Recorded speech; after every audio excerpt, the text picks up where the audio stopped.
Okay, welcome to this explainer. So, what if the world's very first computer wasn't actually built in the modern age? Like, not even close. Today, we're taking a trip way back to the year 1900, diving deep beneath the crystal clear waters of the Mediterranean, all to uncover a single discovery that would completely upend everything historians thought they knew about ancient technology. It's kind of a wild thought, right? But just picture the scene. You've got these local sponge divers near the tiny Greek island of Antikythera, just searching the seabed.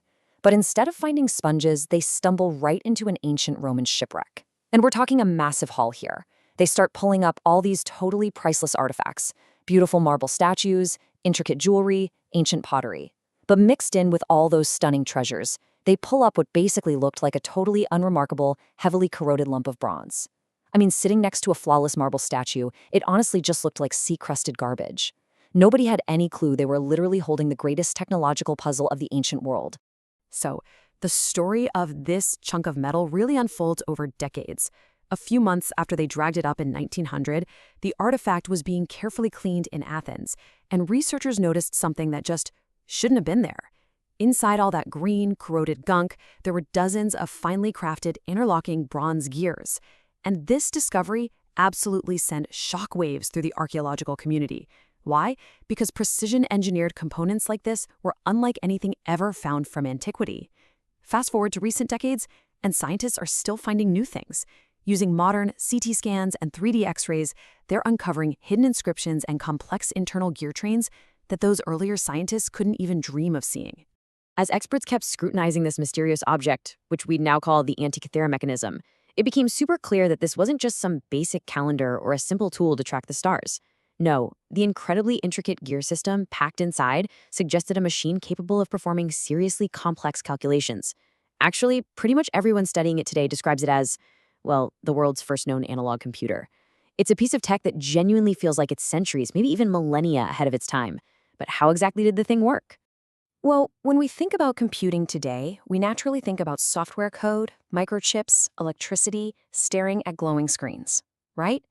But the Antikythera mechanism relied on a totally different kind of genius. Imagine trying to code the movements of the cosmos, but instead of typing away in Python or C++, you have to do it using physical interlocking metal gears. There are no batteries, no chargers, it's just a handheld box of pure, raw mechanical ingenuity.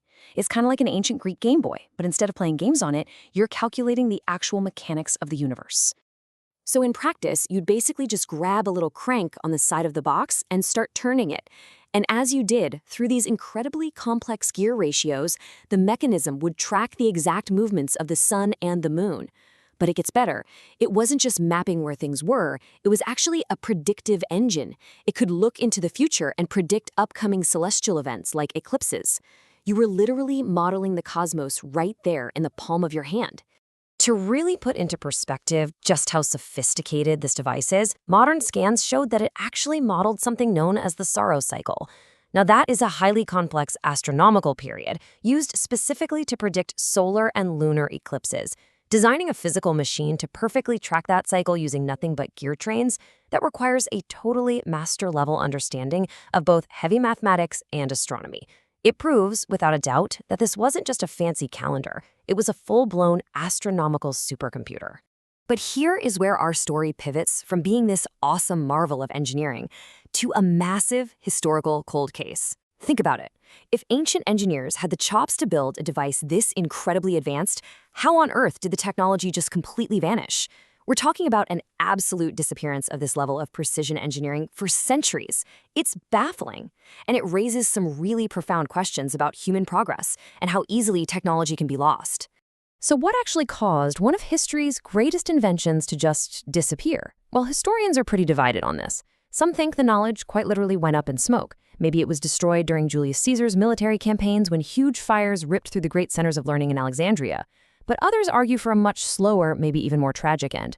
Political instability starts growing, the funding for scholars dries up, trade networks start to collapse, and those master artisans, the only ones who actually knew how to craft these tiny gears, they eventually die, and they take their secrets to the grave. Without any written instruction manuals or a dedicated tradition to keep that knowledge alive, the know-how likely just faded out of memory, piece by piece, generation after generation. And I think that's what makes the Antikythera mechanism so powerful. It proves the technology in the ancient world was way more advanced than anyone used to give it credit for. But more importantly, it totally shatters this comforting idea we have that innovation always just moves forward. This artifact is a very real, very tangible reminder of how incredibly fragile human progress actually is. History is absolutely not a straight line of progress. It's a bumpy, unpredictable road. Knowledge can be painstakingly gained, tragically lost, completely forgotten, and then only dug up and rediscovered thousands of years later.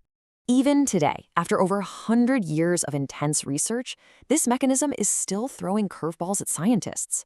We're still left with these massive, enduring mysteries. Like, who actually designed this thing?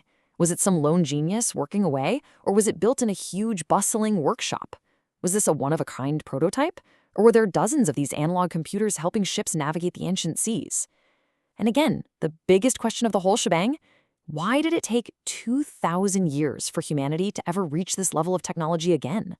So, as researchers continue grinding away at what is hands down one of archaeology's greatest puzzles, I really want to leave you with a thought. Maybe the most significant mystery of the Antikythera mechanism isn't just about how those interlocking gears turned or the complex math behind the eclipses. The true mystery is a human one. How did a civilization capable of building something so remarkably advanced just let that knowledge slip through their fingers and fade away? Thank you so much for hanging out with me for this explainer. I hope this mind-bending artifact keeps you questioning just how much we really know about our past, and honestly, what knowledge we might be at risk of losing today.